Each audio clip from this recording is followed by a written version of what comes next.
আসসালামু আলাইকুম। আশা করি সবাই ভালো আছেন, সুস্থ আছেন এবং নিরাপদে আছেন। আমাদের চ্যানেলটিকে আপনারা সাবস্ক্রাইব করবেন, লাইক করবেন, শেয়ার করবেন এবং ভুল ত্রুটি হলে অবশ্যই ক্ষমা সুন্দর দৃষ্টিতে দেখবেন। আমরা নতুন চ্যানেল, আসলে আমরা কোনো আর্জে না, আমাদের ভুল ত্রুটি হতেই পারে। আরেকটি যদি কথা সেটা হলো আমাদের যারা বাংলাদেশের বাইরে থাকেন সেই ভাই ও বোনদের জন্য আমাদের আন্তরিক শুভেচ্ছা এবং প্রাণ ঢালা ভালোবাসা। আপনারা আমাদের গল্পগুলো বা কাহিনীগুলো পুরোপুরি শুনবেন। আপনাদের কাছে কোনো ভয়েস ক্লিপ বা কাহিনী লিখে পাঠাতে হলে আমাদের জিমেল অ্যাড্রেসটি আমি বলে দিই, bhuthghanta@gmail.com। স্পেলিংটা আপনারা পেয়ে যাবেন আমাদের স্ক্রিনেই। আর কথা হলো যে আজকে যে আমাদের ঘটনাটা, এই ঘটনাটা আমি এখন চলে যাব।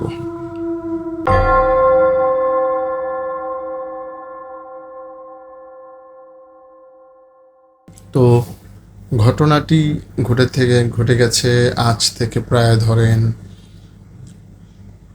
1950 বা 55 তখনকার ঘটনা।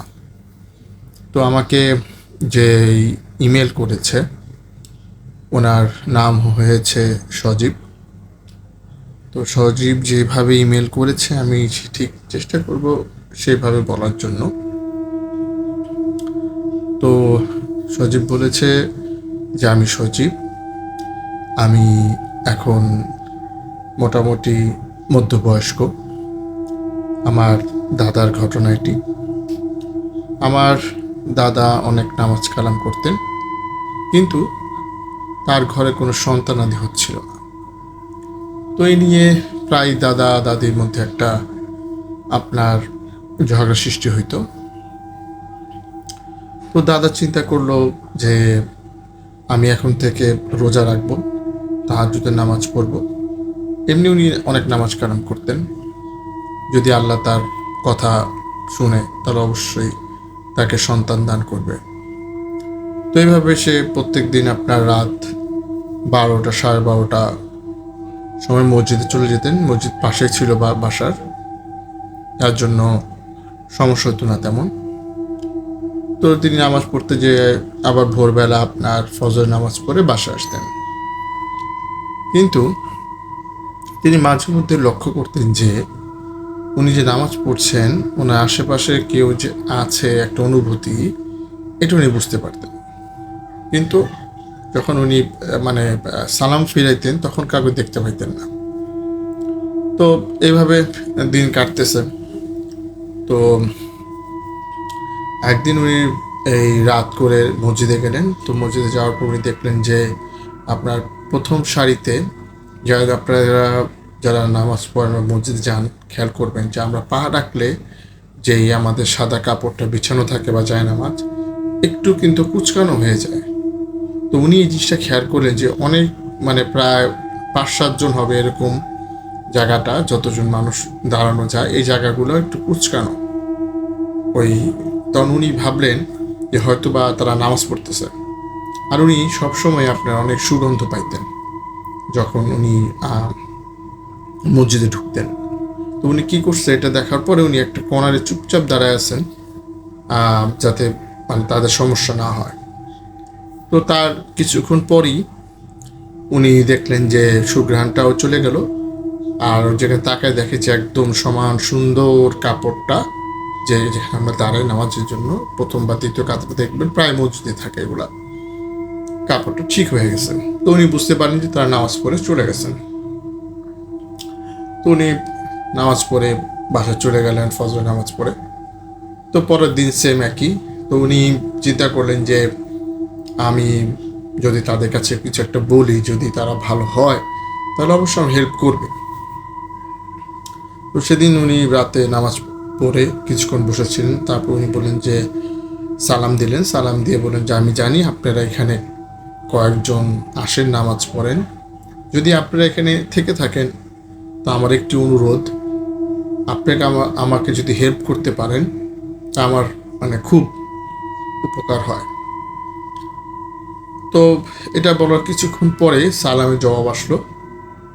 সালামের জবাব আসার পরে উনি দেখলেন যে ওনার ঠিক সামনে আপনার 5টা মাথার আকৃতির, কিন্তু কোনো শরীর নেই, মনে হয় যে মাথাগুলো কাটা, এরকম লাগতেছে তাকে থেকে দেখতে। তো এটা দেখে উনি একটু ভয় পেলেন, কিন্তু ওখান থেকে স্পষ্ট শব্দ আসতেছে যে আপনি ভয় পেন না, আমরা আপনার উত্তর দেওয়ার জন্য আসছি, আপনি বলতে পারেন আপনার কি সমস্যা। কিন্তু তাদের চেহারাগুলো মানে আবছা হলো, খুব সুন্দর চেহারা তাদের। তো তো ওই আমার মানে যে দাদা, উনি বলতেছেন যে আসলে আমার অনেক বছর হলো বিয়ে হয়েছে, আমার কোনো সন্তান আদি হচ্ছে না, তো আমি এটা নিয়ে অনেক চিন্তিত। তখন ওখান থেকে জবাব আসলো, আসলে মানে 5টা মাথা ঠিকই দেখা যেতেছে, কিন্তু ওখান থেকে জবাব কে দিতেছে এটা ভালো মতো স্পষ্ট তার মুখ থেকে বুঝে যেতেছে না। তখন বলল যে এত মাস পরে ওই দিনে আপনার ওয়াইফ আপনার গর্ভবতী হবে, আপনি নিশ্চিত থাকতে পারেন। তো এইভাবে দিন চলতে লাগলো। আপনার দাদা নামাজ পড়তেছে, তাহাজ্জুদের, বাসে যেতেছে, এভাবে চলতে চলতেছে।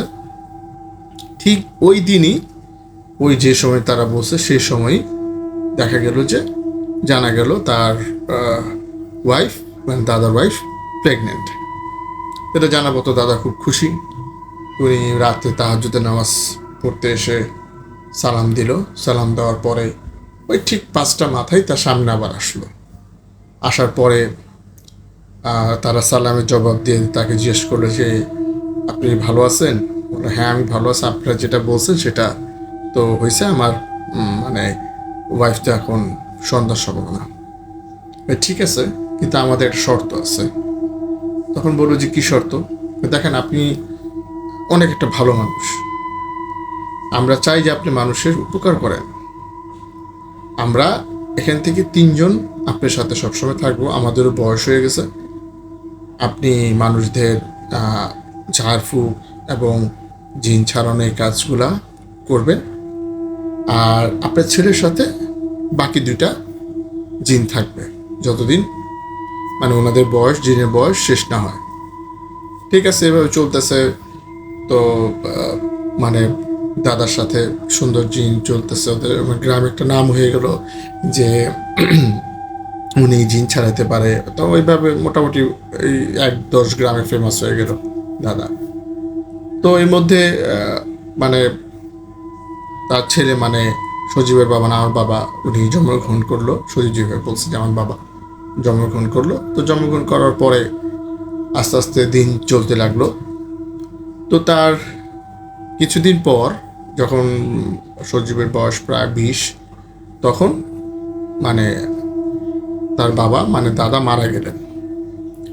তো দাদা মারা যাওয়ার পরে তাকে মোটামুটি সজীবকে তখন পর্যন্ত মানে সজীবের বাবাকে মানে আমার বাবাকে উনি মোটামুটি একটা জ্ঞান দিয়ে গেছে, আর তাকে মোটামুটি বলে গেছে সব কিছুই। তো মারা যাওয়ার পরে সজীব তো সব কিছু জানে যে তার সাথে 2টা তার সজীব বাবার সাথে 2টা জিন আছে।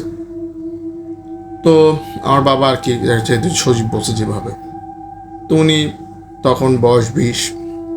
তো তাদেরই পাশে বাড়ির 2-3 বাড়ির পরে একটা হিন্দু বাড়ি। তো হিন্দু বাড়িতে একজনকে জিনে ধরছে। তো তারা হিন্দু হওয়ার সত্ত্বেও মানে আমার বাবার কাছে ওনারা নিয়ে আসলেন। নিয়ে আসার পরে বললেন যে কি হয়েছে। তারা বললেন যে আমরা নতুন ঘর তুলতেছি, তো মাটি যখন খুঁড়তেছে শাবল দিয়ে, তখন ওই যে লোক খুঁড়তেছে সেই শাবলে পায়ে লেগে পা কেটে গেছে, ওখান থেকে রক্ত ওই গর্তের মধ্যে পড়ছে, এবং ওই গর্তে একটা বোতল ছিল কাঁচের, সেটাও ফেটে গেছে। তখন মানে আমার বাবা তা চিন্তা করলেন যে এটা কী হইতে পারে, আর অনেক চেষ্টা করলো। করার পরে উনি জানতে পারলো যে এটা অনেক খারাপ একটা শক্তিশালী একটা জিন, এটা হিন্দু সম্প্রদায়ের মানে সনাতন সম্প্রদায়ের, এটা আপনার এতদিন বন্দি ছিল, এই রক্ত তাজা রক্ত পাওয়াতে এটা আর শক্তিশালী হয়ে গেছে। তখন উনি চিন্তা করলো যে ঠিক আছে, দেখি এটার কীভাবে কী করা যায়। তো বাবা চিন্তা করলো যে ঠিক আছে, আমি আপাতত ঝাড়ফুঁক করে দিতেছি, আপনারা 2-1 দিন পর আমার কাছে আসেন। তো বাবা ওই তার যে 2 জিন রয়ে গেছে তাদেরকে ডাকলো। তো অনেক ডাকার পর আসতেছে না। তো একটা দিন আসলো, আসার পর শুধু বাবাকে বলে গেল যে আমরা ওকে খুঁজতেছি, এই বলে চলে গেল। তো এদিকে তো ওর যেই যাকে ধরছে তার অবস্থা কোনো উন্নতি নেই, অবনতি চলতেছে। তো তারপর দিন আবার বাবা ডাকা শুরু করলো। তো ডাকতে ডাকতে পরে একটা জিন হাজির হলো, বলল যে ওই যেই জিনটার কথা আপনি বলছেন, ওই জিনের সাথে আমাদের অনেক যুদ্ধ হয়েছে, অনেক মারামারি হয়েছে, এর মধ্যে আমাদেরই একটা জিন মারা গেছে, আর ওইটাকে মারতে আমরা সক্ষম হয়েছি, কিন্তু আমাদের একটা জিন মারা গেছে, এখন আমি অবশিষ্ট আছি, এখন আর কোনো সমস্যা হবে না। এটা বলে উনি চলে গেল। তো চলে যাওয়ার পরে যেই হিন্দু বাড়িতে এটা হয়েছে তারা আসলো বাবার কাছে, এসে বললো যে না, এখন রুগী ভালো আছে, আগের মতো সমস্যা নেই। তো বাবা চিন্তা করলো যে একটা জিন মারা গেল, একটা জিন আমার সাথে আছে, তো জিনকে আবার ডাকলো। তো ডাকার পর বললো যে মারা গেল কিভাবে। তখন ওই জিনটা বললো যে দেখেন, আপনার বাবার সাথেও আমি ছিলাম, আমরা তখনই আমাদের অনেক বয়স হয়ে গেছে, আর এখনও আপনার সাথে আছি, আসলে আমাদের বয়স হয়ে গেলে তো আমাদের শক্তিটা কমে গেছে, এখন আমরা আর ওইভাবে লড়তে পারি না। তো আপনি এখন থেকে শুধু আপনার ঝাড়ফুঁক করবেন, মানুষ উপকার করবেন, এতটুকুই, আর জিন ছাড়ানোর কাজ আর আপনি যাবেন না। তো যাই হোক, ওইভাবেই তারপর যতদিন বাবা জীবিত ছিল তার সাথে আর কি এই জিনটা ছিল।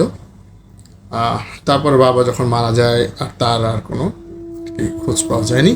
তো এটাই ছিল আর কি আপনার ফার্স্ট ঘটনা আজকের। তো আশা করি আপনাদের ভালো লাগছে, আর আপনারা আমাদের সাথে থাকবেন এটা আমরা আশা করি। আর অবশ্যই আমাদের কমেন্টস করবেন আপনাদের কাহিনীগুলো কেমন লাগছে। বাইরে যে ভাই বা বোনেরা বা আমাদের দেশে যারা থাকেন তারা অবশ্যই আমাদেরকে ইমেল করবেন, আমরা অবশ্যই সেই ইমেল যদি আমাদের পছন্দ হয় আমরা অবশ্যই সেটা প্রচার করব। যাই হোক, এখন আমি সেকেন্ড ঘটনা চলে যাচ্ছি। তো সেকেন্ড যেই ঘটনাটা বলবো সেই হলো আপনার, প্রথমে আমি 2টা ছোট ছোট ঘটনা আপনাদেরকে বলবো, তারপরে আমি আপনার একটা বড় ঘটনা আছে, এই বড় ঘটনা আর কি চলে যাব। যাই হোক, এখন ময়ূরমী চূড়া, মানে ময়ূরমী চূড়া আপনারা আর কি যখন শুনবেন তখন এটা আপনারা বুঝতে পারবেন। এখন এরকম অনেক ধরনেরই হয়, এটা আপনারা অনেক জায়গায় শুনতে পারবেন। আসলে ব্যাপারটা হয়েছে একই রকম ঘটনা অনেক জায়গায় ঘটে, সেটা আসলে দেখবেন একই রকম, শুনতে একই রকম লাগে।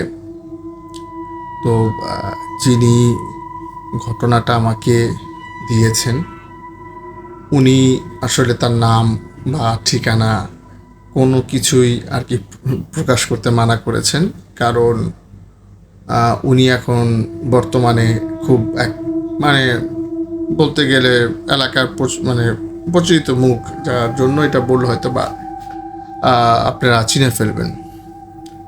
তো আমি চাচ্ছি না আর কি, যেহেতু উনি মানা করছে, কিন্তু হ্যাঁ আমার ফেসবুক ফ্রেন্ডের সাথে উনি অ্যাড করা আছে, আর এতটুকু আমি বলতে পারি উনি আপনার যশোর জেলার। তো এই জন্য আমি আর শুধু এতটুকু বললাম আর কি আপনাদেরকে। তো আশা করি আপনাদের এই যে ঘটনাটা, এই ঘটনাটা অবশ্যই ভালো লাগবে। তো প্রথমে আমি এই যে ঘটনাটা বলতে চাচ্ছি আপনাকে,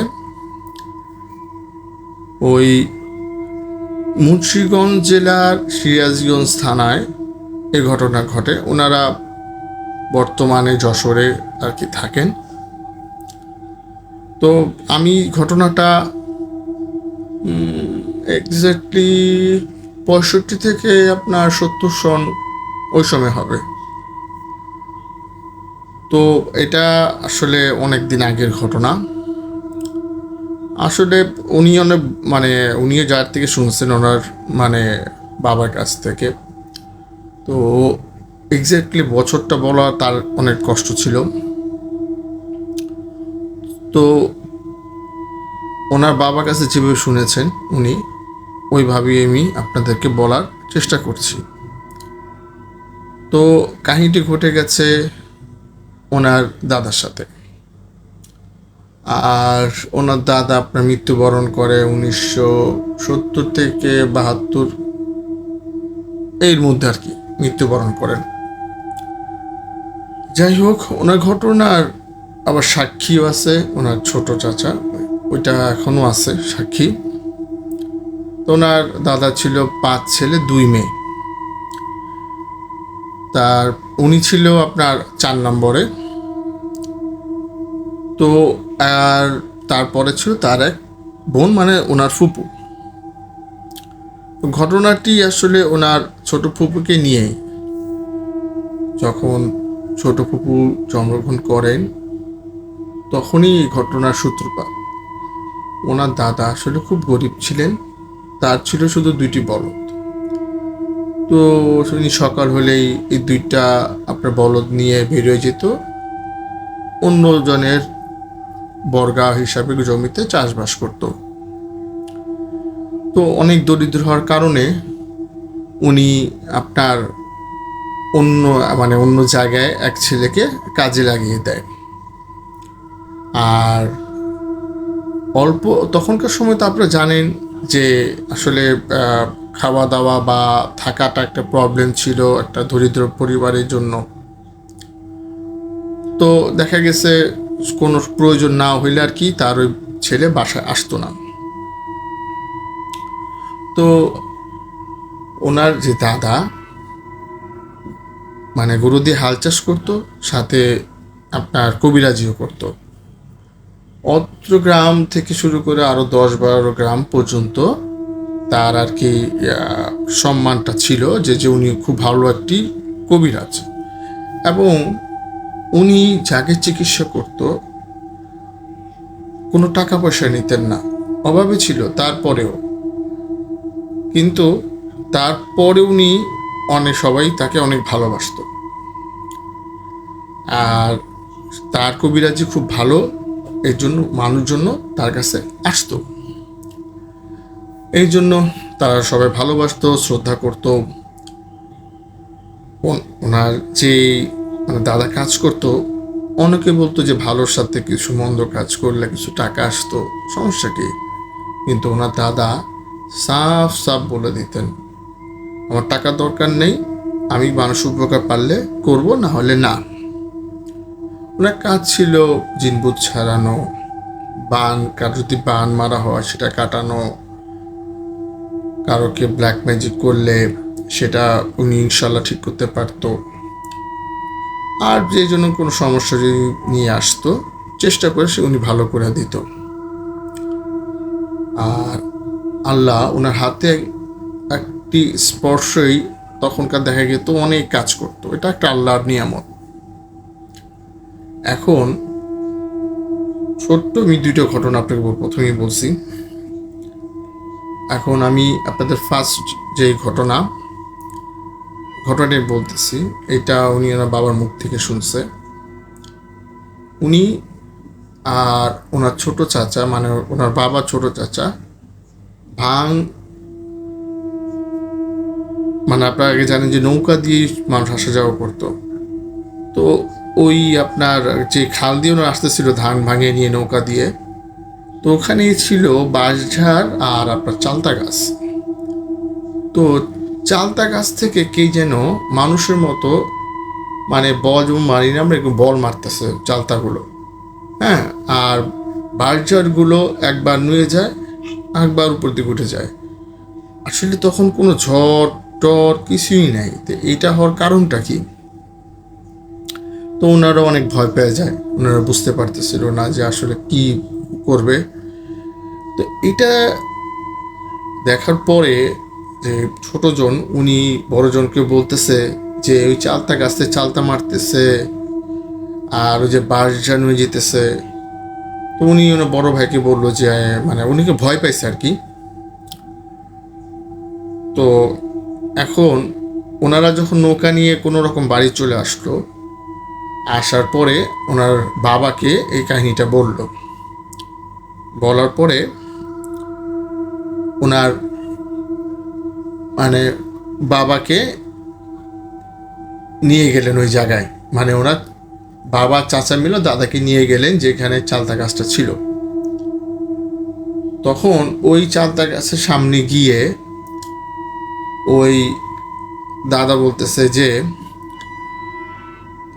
তোরা সন্ধ্যাবেলা যা করছিস আমার ছেলেদের সাথে, এখানে আর কোনো সময় যাতে এগুলো না হয়, হইলে তোদেরকে কিন্তু আমি বোতলবন্দি করবো, নাহলে পুড়িয়ে মারবো। এতটুকু শুধু বলছে, আর কিছু বলেন। এরপর থেকে ওই জায়গায় আর কোনো ঘটনা ঘটে নাই। এবং ওই ওনার দাদা বলে গেছে যে তোরা তো ভালো মতো জানিস এটা আমার ছেলে, যা তার কোনো রকম অসুবিধা যাতে না হয়, আর ওদের বিরক্ত করবি না, কারণ দাদা জানে যে এখানে খারাপ কিছু আছে। তো এরপর থেকে আর কখনো আর কোনো কিছু হয়নি আর কি। যাই হোক, এখনো পর্যন্ত আপনার ওই খালটাও আছে, বাঁশঝাড়ও আছে। চালতা গাছটা আর কি মরে গেছে, আর বাঁশঝাড়টা একটু কমে গেছে আর কি। সেকেন্ড ঘটনাটা বলি। ওনার বড় ফুপু আর কি, তো 2 মাস, মানে ওনার মেয়ে অন্তঃসত্ত্বা 2 মাস। তখন ওনার দাদি বলতেছে দাদাকে যে তুমি এক কাজ করো, এত মানুষ উপকার করো, তুমি একটু মেয়ের বাসায় যে একটু ঝাড়ফুঁক করে দিয়ে আসো, যাতে কোনো অশরীরই ক্ষতি না করতে পারে। তো দাদা চিন্তা করলো আসলেই তো আমি এত উপকার করি মানুষের, তা আমি গিয়ে একটু আমার মেয়েকে না করে আসলাম। তো উনি গেল মেয়ের বাসায়। মেয়ের বাসায় যাওয়ার পরে মেয়েকে ঝাড়ফুঁক করে দিলেন। আসলে মেয়ের বাসায় যাওয়ার তো সময় হইতো না, কারণ হাল চাষ করতেন, প্লাস অন্যের জমিতে চাষ করে ফসল ফলার সময় পেত না আর কি উনি। যাই হোক, উনি তারপরে ওই বাসায় যাওয়ার পরে আসার সময় উনি রাত্রে বেলা যখন চলে আসবে, তখন মেয়ে বলতেছে যে আজকে বাবা থেকে যাও, কালকে যাও। তো বলতেছে যে না, আমার আজকেই যেতে হবে, কারণ আমার সকালে আবার বলদ নিয়ে বেরোতে হবে। মানে এটা হচ্ছে যে কাহিনীটা বলছে তার ফুপু। হ্যাঁ। তো এখন উনি যখন রাতে বাসায় আসতেছে, আসার সময় দেখে যে একটা কালভার্ট পরে আর কি, কালভার্টের ওই পারে একজন দাঁড়িয়ে আছে একটা লাঠি নিয়ে। তখন উনি দূর থেকে বলতেছে যে ব্রিজের মানে কালভার্ট ওই পারে কে? তখন ওই পাশ থেকে বলতেছে যে তোরে আমি অনেক দিন ধর খুঁজতেছি কিন্তু পাইতেছি না, আজকে তোরে আমি পাইছি, আজকে তোরে আমি ছাড়বো না। তো এটা শোনার পরে মানে ওনার দাদা যে আমার কাহিনী বলছে, ওনার দাদা তো বলতেছে যে দেখ, তুই আমার রাস্তাটা ছেড়ে দে, যদি আমার রাস্তাটা তুই নিয়ে না ছাড়স, তাহলে অন্য গুড়ের যে অবস্থা হয়েছে, পুড়িয়ে ফেলছি বা বন্দি করছি, তোকে আমি তাই করব। তো এরকম করে অনেক বাক বিতন্ড দুজনের মধ্যে হওয়ার পরে ওই যেই অসুবিধা ছিল ব্রিজের ওই পারে, ওইটা দেখলো যে না, এটা তো আমার থেকে অনেক বড় কবিরাজ, আমাকে নিশ্চয় জ্বালায় ফেলবে। পরে উনি কি করলো, আস্তে করে নেমে সাইড দিয়ে চলে গেল। পরে যাই হোক দাদা বাসা চলে আসলো। তো এই যে ছোট্ট আপনাদের দুইটা ঘটনা আমি বললাম। এখন 3 নাম্বার আমি যেটা, এটা এটা একটু বড় ঘটনা। তো আমি তো একটাকে বললাম তার বড় মেয়ে অন্তঃসত্ত্বা ছিল। তো উনি আসছে তার বাড়িতে বাচ্চা হওয়ার পর। তো যেহেতু তার অনেক গরিব ছিল উনি, উনি একটা ঘরে সবাই থাকতো। তো ওনার যে কাহিনীটা বলছে তার দাদি, তার ফুপু এবং তার ফুপুর যেই বাচ্চাটা সেটা ঘরের ভিতরে ঘুমাইছে, এবং বাইরে ওনার দাদা, ওনার বাবা আর ওনার চাচা, এই 3 জন বাইরে। তো ওনার দাদা মধ্যরাতের দিকে হঠাৎ একটা শব্দ শুনতেছেন। তো শব্দ শোনার পরে উনি কি জেনে চিন্তা করে বাড়ির পেছনের দিকে গেল। পেছনের দিকে গিয়ে দেখে যে একটা অনেক বড় একটা কালো অবয়ব, প্রায় 10-12 ফিট, যে নামটা আমি আপনাদের প্রথমে বলছি গন্ধচোরা, ওইটা আর কি বাচ্চা চুরি করে। তখন মানে ওনার দাদা বলতেছে যে তুই এখানে আসিস কেন আমার মেয়ের বাচ্চা চুরি করতে? তুইরা বলতেছে যে হ্যাঁ, তোর জন্য তো আমরা 8-10 গ্রামে কিছু করতে পারি না, যেখানেই যাই সেখানেই তুই। আজকে তোর মেয়ের বাচ্চা আমি নিয়েই যাব। তখন ওনার যে এই দাদা ছিলেন উনি খুব রাগান্বিত হয়ে যান যে তুই, আমি থাকতে তুই আমার মেয়ের বাচ্চা চুরি কিনে থাকতে পারবি? পরে ওনার দাদা বলতেছে তুই আমার বাসায় আসছিস, তোর এত বড় সাহস, তোকে আমি হয় মানে বোতলবন্দি করব, না হলে জ্বালায় মারব। এইটা শোনার পরে ওই অশরীরটা বলে যে আমাকে ছেড়ে দে, আমি আর আসবো না। তখন ওনার দাদা বলে যে তুই যদি না যাস তাহলে আমি তোর যে জট আছে জট আমি কেটে রাখবো। আপনারা হয়তো বা জানেন যে জট বা চুল এগুলো যদি জিনরা দিয়ে যায় তাহলে তাদের সমাজ তাদের গ্রহণ করে না। তো এই কথাগুলা শব্দ শুনে ওনার বাবা আর ওনার চাচা এই শব্দ শুনলো, কথার শব্দ শোনার পরে ওনারা পেছন দিকে গেল। পেছন দিকে যায় দেখতেছে যে ওই অবয়বটাকে আর ওনার বাবাকে দেখার পরে তো ওনারা অনেক ভয় পেয়ে যায়। তখন ওনার বাবা বলে তো দেখে থাকতে হবে না, তোরা ঘরে চলে যা। তো সেই অবয়বটা অনেক কাকুতি মিনতি করতেছে যে আমাকে ছেড়ে দে, আমাকে ছেড়ে দে, আমি আর এখানে আসবো না। তো ওকে তো বন্দি করেই ফেলছে একটা আপনার সার্কেলের মধ্যে দাদা। তো আসলে ওইটা ওনাদের কবিরাজ বিদ্যায় নাই। তো তার মাথায় একটা দুষ্ট বুদ্ধি খেলে গেল, যেহেতু বললাম প্রথমেই জট বা চুল। তো বললো যে তুই যদি তোর জট আমাকে একটু কেটে দেস তাহলে আমি তোকে ছেড়ে দিব। তখন অসুরটা বলে যে এই জট যদি আমি তোকে দেই তাহলে আমার সমস্ত আমাকে ওদের সাথে রাখবে না, আমাকে বের করে দিবে। বলে এত কিছু আমি বুঝি না, তুই যদি তোর জট আমার কেটে দেস তাহলে আমি তোর ছেড়ে দিব। তখন ওই অসুরি বলতেছে ঠিক আছে, তাহলে তুই আমার কাছে আয়, আসার পরে কেচি দিয়ে জটটা কাট। তখন ওনার দাদা চিন্তা করছে এখন যদি আমি ওর কাছে যাই তাহলে আমাকে ওই সার্কেলের ভিতরে পা দিতে হবে এবং ওর জটটা কাটার জন্য টুপ উঠতে হবে, তাহলে ও হয়তো বা আমাকে মেরে ফেলতে পারে।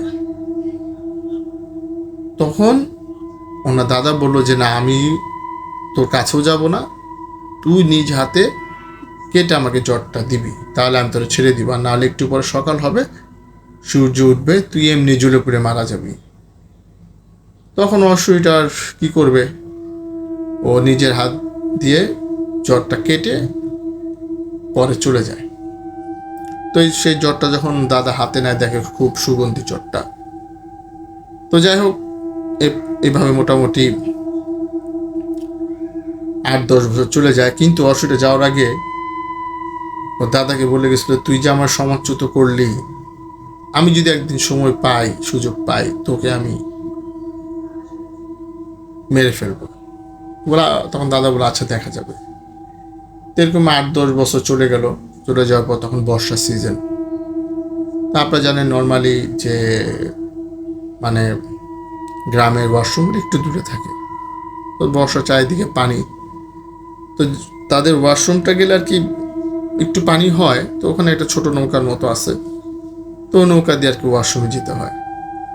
তো দাদা রাত্রে উঠলেন, উঠে দাদি বললেন যে কোথায় যান, বলো একটু বাথরুম থেকে আসি।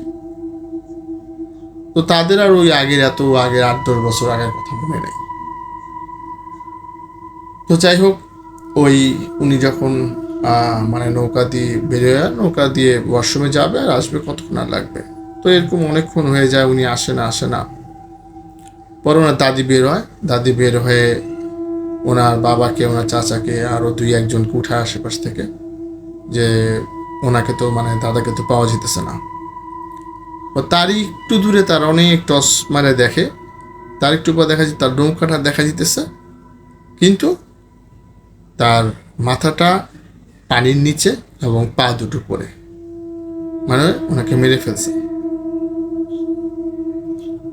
যাই হোক, মেরে ফেলার পরে ঘটনাটা এখানে থামেনি। তারপর দিন রাতে থেকে ঘরের উপরে শব্দ। ঘর মানে আপনারা দেখবেন দেশে গ্রামে ঘরের মধ্যে একটা আপনার সির মতো থাকে, যেখানে মালপত্র রাখে, ঠিক নামটা আমার খেয়াল নেই। তো ওখানে শব্দ হয়, টুমটাম টুমটাম শব্দ। তো দাদা বা দাদিকে বলছিল যে ওই জিনের ঘটনাটা, তো জ্বরটা ওখানে কেটে রাখছিল। তো 2-3 দিন এরকম হয়েছে। হওয়ার পরে দাদি ওখানে উঠলো, ওঠার পরে যেই টিনের ডাব্বার মানে মধ্যে ওটা ছিল, দেখে জ্বরটা নেই। তার মানে ওই জিনটাই দাদাকে মারছে এবং ওই জ্বরটা নিয়ে চলে গেছে। তো যাই হোক, এই ছিল আমার সেকেন্ড কাহিনী। আশা করি আপনাদের ভালো লাগছে। হয়তো একটু এলোমেলো বলা হয়েছে, কারণ আসলে ঘটনাটা আমাকে যেভাবে উনি পাঠাইছে ঠিক সেইভাবেই বলার চেষ্টা করছি। অনেক সময় দেখা যায় মানে বাংলিশ লিখতে গেলে যা হয়, তা আপনারা ক্ষমা সুন্দর দৃষ্টিতে দেখবেন আশা করি।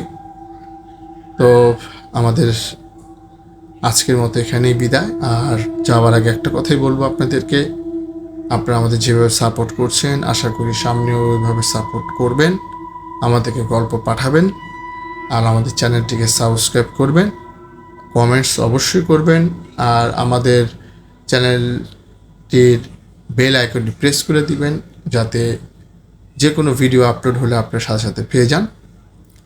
এই বলে আজকের মতো শেষ করছি। আসসালামু আলাইকুম।